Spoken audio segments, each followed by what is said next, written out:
ku wérul du liggéey ba am lu muy jox njabootam. ku wérul du jaamu yàlla kon nit ki boo ko dimbalee ba mu wér di jaamu yàlla. defe naa di ci am tuyaaba. asalaamaaleykum wa rahmatullah yéen ñuy suivre seen sama xalaat ñu ngi leen di nuyu di leen ziar baax di leen fàtte yéen a ngi seen programme légume wala fruit de la semaine moom moo doon topp ci plante de la semaine mais bi yoon nag dañuy ñëw ci céréale de la semaine muy pepp semaine bi voilà. parce que dañoo fas yéene pepp yi nga xamante ne dañ koy consommer fi Sénégal ñu ñëw ci def ko série de vidéo chaque semaine ñu waxtaan ci benn ba mu jeex ñu soog a ñëwaat ci fruits yi ak li nga xam moom mooy légumes yi. tey nag professeur ginnaaw bañ la nuyoo ziar la di fàttali ni yaa ngi tudd Ousmane Ndiaye praticien nga yaa ngi yor fële clinique fële ca Kër Massar voilà clinique bi tudd Boga Bio di def médecine traditionnelle voilà di xam-xam yëngu ci wàllum gàncax ak yu demee noonu ak faj voilà xam naa sa numéro sax nag mi ngi suuf vidéo bi pour ñi nga xam ne bëgg nañ laa seet si ñu xam ne mën nañoo jokkoo yow pour seet si la professeur ceeb menn mii nga xamante ni nga xam ko ma xam ko ñu judd fekk ko tey moom lañ bëgg a xam maanaam ceeb lekk ko yan njariñ la am ci wér-gu-yaram léegi nag ferñeent yooyu nga xam ne peut-être ceeb am na ko am te muy jëriñ ci wér-gu-yaram tamit suñ ko bëggee buñ ko lekkee mu jëriñ ñu nan lañu war a lekkee ceeb question boobu laa lay indil tey. salaamaaleykum wa rahmatulah sëñ Pape maa ngi lay nuyu. waaleykum salaam maa ngi nuyu sunu mbokku internet yëpp yi nga xamante ni ñu ngi suivre. Pape ni nga ko waxee rek tey moom xam naa ne vidéo yi passé yaa ngi doon wax Ndiobéni waaye tey Ndiobéni dañ gën a kontaan ndax ceeb la leen indil. tey moom dinañ kontaan ndax seen waa leen indil. la ñuy waxtaanee. waaw xam naa ne nag ñoo ëpp ñu koy seetaan moom. donc bu ko defee Pape comme ni ñu ko waxee rek ceeb moom dafa bëri vitamine bëri lay njëriñ. bëri lay njëriñ parce que am na ay vitamines. seulement dinañ ñëwaat ci beneen côté. du expliquer ni ci ceebu Sénégal moom la ceebu olof yi. la ceebu jën benn may. moom amul vitamine amul njëriñ. loolu moom dinañ ci ñëw mais ceeb en tant que ceeb. moom am na ay vitamines parce que dafa riche en fibres. am na ay vitamines. surtout les vitamines D, B1, B5, B6, B3. yëpp am na. donc am na potassium. am na kii phosphate ak yu demee phosphore. ak yu demee noonu. donc bëri na ay ferñeent. maanaam vitamines yi nga xamante ni boo ko lekkee mu jariñ la bëri na ci. bëri na ci tamit li nga xamante ni boo ko lekkee dina ko def ci doomu aadama muy ci wàllu yaram bu baax. kon da ngay gis ni bëri na njariñ. bëri na njariñ ci wàllu économie. économie su ma si ñëwee mooy dama bëgg wax loolu am na ma ñëw ci santé. muy que ne gis na suñu président sax wax na fi autosuffisance en riz. c'est-à-dire que li ñuy indi ci ceeb. au moins ñu war ko wàññi wala ñu bàyyi ko. di ko bàyyi suñu bopp. parce que boo demee Waalo côté Richard wala yu demee noonu. ceeb bi bari na fa dañ koy bay. nag des na ba léegi. des na baax kay. des na bu baax. te du mën naa nekk tamit. non mën na nekk. wala nga xam ne foofu suñu gouvernement yi dañ cee daanu. surtout suñu président. c'est-à-dire que heure bi waru woon fekk ñu jëliwaat ceeb di indi. wala ne ko comme que mi ngi nangu na ci Sénégal. te ñu ngi koy bay rek. seen projet yi war na mën a taxaw ñu taxawal jeunes yi ñëpp. ñu dem bay ceeb di ko fi dundee. te en général ceeb bu vallée bi ñuy bay en général moo gën a baax. ceeb bi ñuy importé. comprendre donc la preuve bi moom boo ko lekkee sax xam ni. bokkul ceeb bi bokkul bi dafay gaaw a digérer.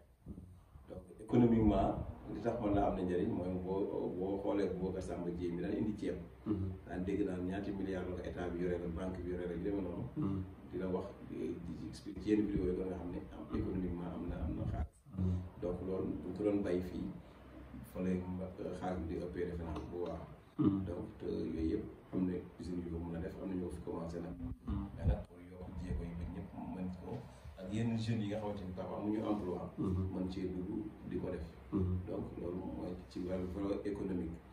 donc kon am na njëriñ ci côté boobu. ba ci cox bi. ba ci cox bi. waaw am na njëriñ parce que cox bi. mën na remplacer lu mel ni ay rakkal ak yu mel noonu ci yenn bàyyi may. donc da ciy baax parce que ñoom bu bëri dañuy jaay ceeb bi jaay cox bi. waaw donc économiquement. dañ koy amul ci lenn lu ñuy sànni. ci poulailler yi dañ koy utiliser ci poulailler yi. waaw dañ koy utiliser ci poulailler yi kay ñu noonu. donc noonu la mën a demee nag donc bu tawee du baax na ci ceeb en tant que tel. baax na ci wér-gu-yaram ci wàllu li ñuy wax les maladies de dents ci wàllu bëñ ak yu demee noonu day gën a dëgëral ay bëñ. donc baax na ci wàllu xol maladie du cœur et les maladies cardiovasculaires. baax na aussi ci koo xamante ni dafa amee biir boo xamante ni biir bi daw la wala déwén noonu. xanaa bi lekk ceeb mën na ko soulager. donc loolu baax na ci. mais ni mu baaxee ci loolu tamit mën na mën a indi benn conséquence. mu mën a indi constipation. waaw ceeb mu mën a ci lekk lu bari mën nga seere. donc am na benn découverte nag américaine boo xamante ni non ay britannique. bu wax ni lekk ci lu bëri nag ceeb bu bëree bëri moom mën a indi yenn maladie cardiovasculaire yi. loolu moom benn découverte la quoi. donc produire yi doon des maladies cardiovasculaires. donc kon di ko yemal tamit baax na. effectivement xel mën na ko nangu parce que lépp lu ëpp tuur moom. donc fexe tamit booy lekk ceeb bi tamit mu bañ a nekk ceebu gommage bu am gomme. parce que gomme boobu moom mën na indiwaat yeneen problème. donc mën nañu fexe ba ceeb bi. di nekk ceeb bu baax de qualité quoi. donc ni ñu doon waxee sànq nag li ma doon wax sànq. ceeb en tant que ceeb. en tant que pepp bi. waaw baax na. mais ñun en tant que sénégalais. wala en tant que olof. ni ñu koy toggee ceebu jën. waaw loolu moo ko laaj. donc lu tax non ni ñu koy toggee moo baaxam. dinaa la jox ñaari comparaison. wala benn comparaison. soo xoolee suñu mbokku làkkat yi. joolaa yi ak ñoom ceeb dañ koy togg ñànkatan. waaw te ñànkatan bi ñu koy toggee daf naa dañuy jël ndox rek lañ koy toggee. waaw su paree ñu yàq teg jël seen kii nu mu tuddati. soos kii wala waaw def ci. mais boo xoolee ñun olof ñu koy toggee dañ koy toggee. dañ koy tay comme ni ko doon expliqué sànq. boobu moom kii. ba pare ñëw sóoraat ko. ak diwlin ci àndaat encore. ba am na ñoo xam ne sax dañoo yaakaar ne ceeb dafa war a nii nag diwlin. kon ñoo ne te nii naa boobu nag dafay indiwaat yeneen problème. parce que diwlin boobu. léegi bu ko defee nag léegi nga xool la différence entre yenn joolaa yi nga xam ne ñu ngi exemple soit Casamance wala yu demee noonu. wala yi nga xam ne yooyu la ñuy lekk ak yenn olof yi nga xam ne lii la ñuy lekk. ñuy gën a dëgër. bokkuñu à part photo. joolaa bi nekk Casamance. di lekk traditionnellement lekk ko ceeb Casamance normal. waaw moo gën a dëgër moo gën a wér. ñooñu gën a dëgër ñooñu gën a wér. c'est la réalité. ba pare sama benn frère mi ngi Casamance loolu moo doon nee na ma ci ngay gisee sax jigéen ñu nekk en état. dem tool. ñëw doog a ci journée bi. waaw. loolu wér moo ko mën def. waaw wér moo ko def te ñaari fan ñett mu delluwaat ba moytu rombaat la. mais ñun fii suñu jigéen ñi ku fi accouché ba moytuwul. semaine mën nga ko def ci hôpital yi wala hôpital mu ne ñu ngay dem fa. parce que toujours c'est l'alimentation lekk ci la rek. ni ñuy lekkee mu baaxul. légumes yi def nañ ci waxtaan ba sonn. mais lu mu baax nee naa nañ koy toggee. waaw amul njëriñ. c'est-à-dire dañuy lekk pour suur mais lekk ñu pour am vitamine. donc ñaari différence yooyu ñun Sénégal moom dañuy lekk pour suur maanaam pour biir bi fees. comprendre mais lekk ñu pour am ay pour wér ak yooyu waaw pour am vitamine. donc loolu mooy vraiment problème. moo tax nag ceeb boobu parfois day indi constipation day indi yenn maladie cardiaque yi wala yenn cancer yi. ceeb yi nga xam ne day am ay góom ak yu demee noonu. donc loolu moo tax donc loolu moom mooy problème bi mais sinon ak ceeb en tant que ceeb moom baax na ci yenn ci doomu aadama bi. soo am ngoom après day def benn pat day collé. day collé waaw kay day collé. waaw collé day. pour mu rees day yéex. day yéex. voilà léegi day indiwaat seere bi constipation la. te constipation yooyu maa ngi si daal benn vidéo keroog. benn waa di ko wax ni mooy ndeyu cancer sax même cancer yi ngay dégg. waaw léegi naa ko. constipation moo koy indi surtout cancer de d'estomac wala yu demee noonu. moo tax en général daan na ko tubaab moom ñaar la gën a ragal muy seere ak soj. te ñun li nga xam ne defuñu ko problème la ñun. waaw ñun moom defuñu loolu problème. seere ak soj. te ceeb bu bëree bëri da koy joxe. waaw ak kii mooy affaire pasta yi quoi. macaroni ay vermicelle yooyu. yooyu boo tekk lu bëree bëri tamit pour mu yéex pour mu rees. day yéex te luy rees bu yéex. day joxe seere. day joxe seere. voilà donc noonu la demee. donc loolu la demee mais bu ko defee loolu lan mooy problème bi mais ceeb moom en tant que ceeb. am na ay vitamines baax na bëri na njëriñ ci wàllu wér-gu-yaram njëriñ ci wàllu économie. dëgg la moom yaakaar naa leer na. voilà te ceeb bi ñuy béyee fii ceeb bu bees lay nekk. ceeb bi ñuy jaayee fële ceeb bu ñu yàgg lay nekk. te ceeb yi ñuy jënd di ko indi li sëpp du nekk ceebu ren. voilà ceeb bi ñuy béy fii nag waalo di ko jaay muy ceebu vallée bi. ceeb bu bees sax lay nekk. voilà comprendre nga am na avantage sax ba pare suñu suuf lañ ko bayee. waaw effectivement suñu li nekk ci suñu suuf ak lépp dañ ciy dugg. te yaakaar naa comme bi dangeen koy wax yéen fajkat yi ñenn zone bu ne ña fa nekk. la leen di faj ci gàncax yi sax fi ñu nekk la. yéen saa moo ko mu ko jeex na xam nga loolu kon ceeb bi ñu béyee Sénégal mooy gën ceeb bi ñuy importé. non boo ko lekkee sax xam ne moo gën boo ko lekkee balaa 5 heures nga commencé xiif dañ koy digérer mais ñun Pape li ma neex dañoo complexé. dëgg la moom da ngay gis koo xam ne ceebu mbay mi sax pour mu jënd ko day yaakaar nit ñi dañ ko xew lay demee noonu. waaw waaw ay prix parfumé xaw ma yooyu. waaw loolu la. c'est vrai te jigéen ñi la nag góor yi moom ñu problème mais jigéen ñoom problème. léegi mu nekkaat beneen aspect comme li nga wax sax non seulement mën na fa yàgg. mais gis nga en général deuxième qualité la nga jox le troisième. waaw qualité bu baax ñoom dañ koy téye. dañ koy téye c'est ça le problème. léegi nag ñu qualité bu bon wala bu may lañ ci jaay la preuve en est que am na manque yoo xam ne benn usine bu nekk Waalo te di bàyyi foofu ay tubaab ñoo ko moom. mais lu mu bay ci lu baax ay soble ay rab yu demee noonu. yëpp première qualité bi war na yomb. Sénégal ñu tànn nag am ni dafa ñaaw ak yooyu daal mu jaay ko fi. loolu bari nañu koy def yi pomme de terre dafa di pare noonu. loolu la ñuy def ñoom ñëpp.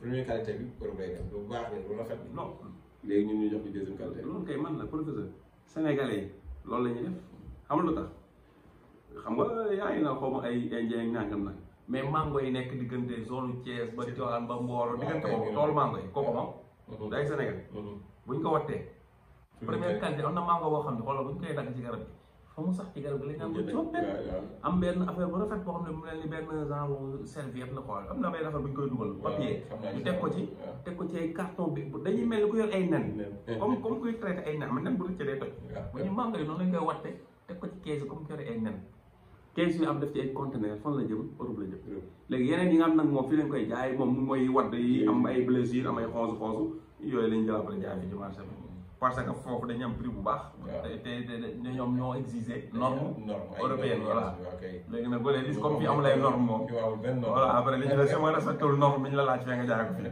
voilà am ngoog de am ngoog léegi te tamit doo leen mën a blâmer de trop parce que prix ba ñu am foofu suñ ko mënoon am fii dañ ko fiy jaay waaye prix ba ñuy jaay foofu tam buñ ko jaay fii day seet ci nit ñi parce que seen niveau seen koom-koomu réew mi eggul foofu moo tax daal lu neexal la jënd voilà moom mais ci gouvernance bi rek mal gouvernance bi la rek c'est-à-dire que am na yoo xam tey buñ ko organiser woon tey li ma la mën a expliquer mooy que ni même bu fekkente ni ñoom première qualité bi day dem comprendre ñun ñuy am deuxième qualité bi sax mais dina am benn marge boo xamante ni ñun dañ ci sentir suñu bopp ci wàllu économie mais problème bi mooy yow da nga ko yóbbu jaay leen ko fa ba pare même ki ko yóbbu ci aju ci gisaat boppam carrément état bi du ci gis boppam c'est-à-dire que li ma bëgg a wax mooy dafa mel ni européen ñun ñoom la ñuy liggéeyal ñoom la ñuy liggéeyal di te ñun dañoo xeeb seen bopp ba melul ni ñoom la ñuy liggéeyal ñoom la ñuy liggéeyal loolu la demee bu ñu amee fi suñu ndaamaraas